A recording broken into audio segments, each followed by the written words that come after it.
Hey everybody, Nick Espinoza, your chief security fanatic here, and today we've got some pretty bomb-dropping news that has long-term ramifications, I think, for the entire country, possibly the world. This is a shot across the bow of China.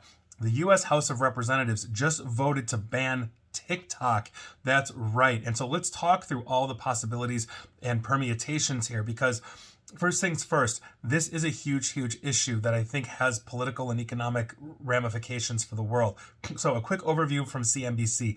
Today, March 13th, the U.S. House of Representatives approved a bill that calls for Chinese tech giant ByteDance, that's the parent company, to divest TikTok, or basically TikTok will effectively be banned in the United States. Now, if you want to talk about bipartisan voting in a politically divided time, the vote passed 352 to 65 with only one member voting present, meaning overwhelmingly both Republicans and Democrats voted for this in the House. Now, the legislation, which is known as the Protecting Americans from Foreign Adversary Controlled Applications Act, was introduced on March 5th by Representative Mike Gallagher, Republican of Wisconsin, and Representative Raja Krishnamurthy, Democrat of Illinois, basically both from the House Select Committee on the Chinese Communist Party. Now, 2 days later, on the 7th, House members on the Energy and Commerce Committee voted unanimously to approve the bill, which refers to TikTok as a threat to national security because it is controlled by a foreign adversary. Now, that vote was 50-0. So obviously, strong bones going into the full House vote of all members, 465.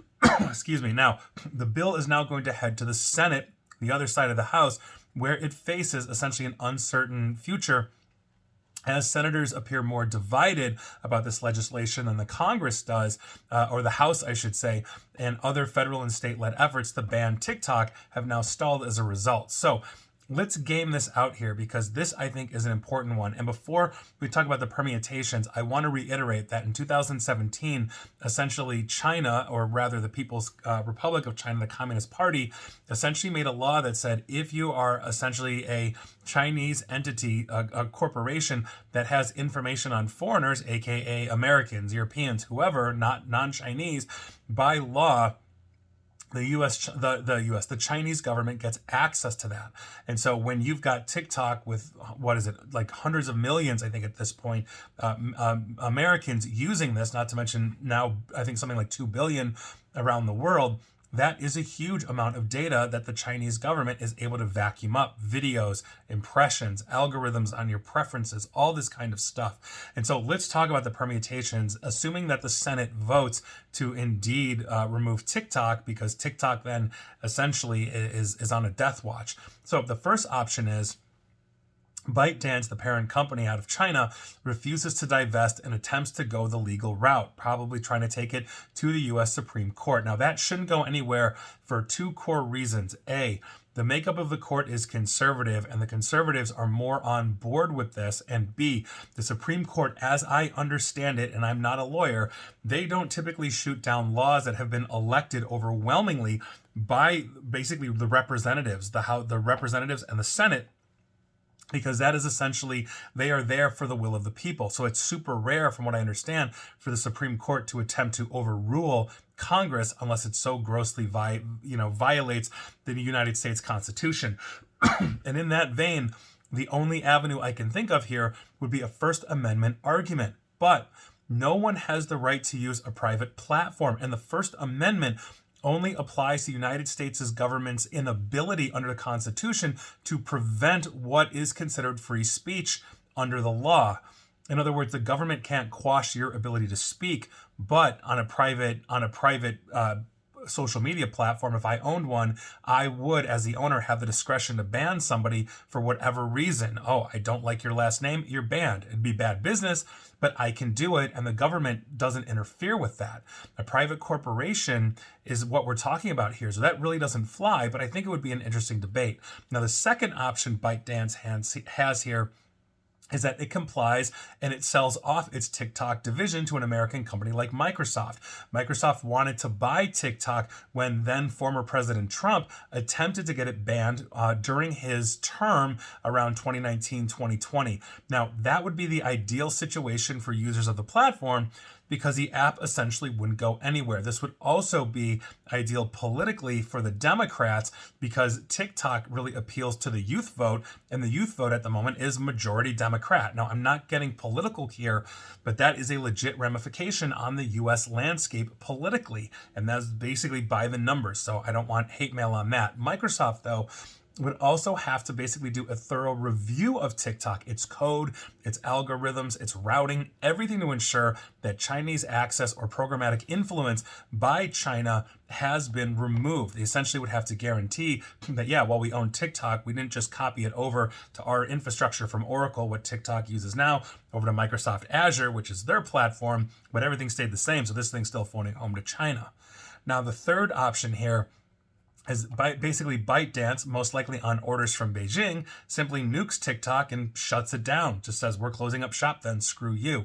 One, they'd lose a ton of money, but, and here's the thing, the upside for China is that it would cause political and economic harm to the United States. The youth would be furious. So from a political ramification standpoint, that would be a lot of damage control for the Biden administration and also basically both sides of the house, if you really think about it, because everybody's voting for this thing. On top of it, small businesses would be impacted that are advertising on TikTok.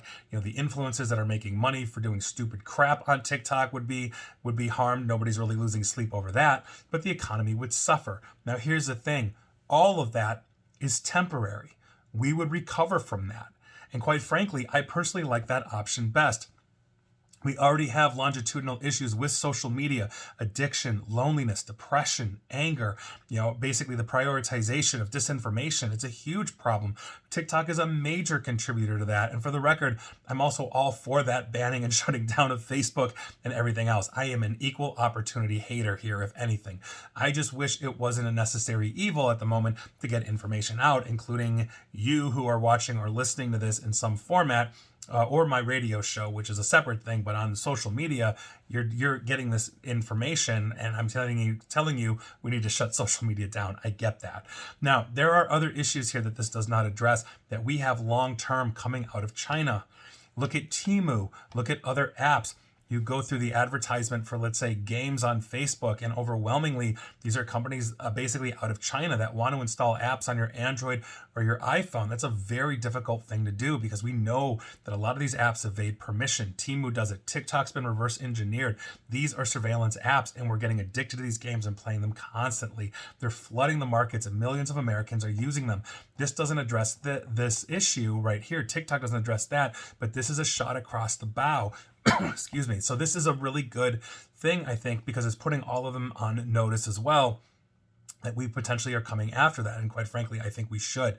The other side of it is the disinformation, which I briefly mentioned.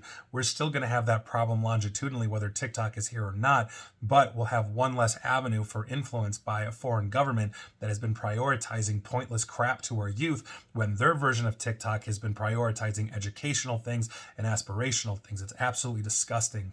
The 2024 election is going to be a mess, and on and on and on. So there you go. That is your news of the day. I think TikTok should be shut down. Those are your options. If you've got another option, let me know, but I can't think of anything else off the top of my head or anyone else that would be impacted by this but the TikTok users. And so again, we can recover from that, but we'll see what happens. And there you go. And please like, share, follow me here on Facebook and Twitter and Nikkei ESP. I do not have a TikTok, and YouTube as well. I have one of those. And as always, stay safe, stay online. Please, it's time to stay private. And I hope my voice is going to continue to get better, but not so much now. Take care.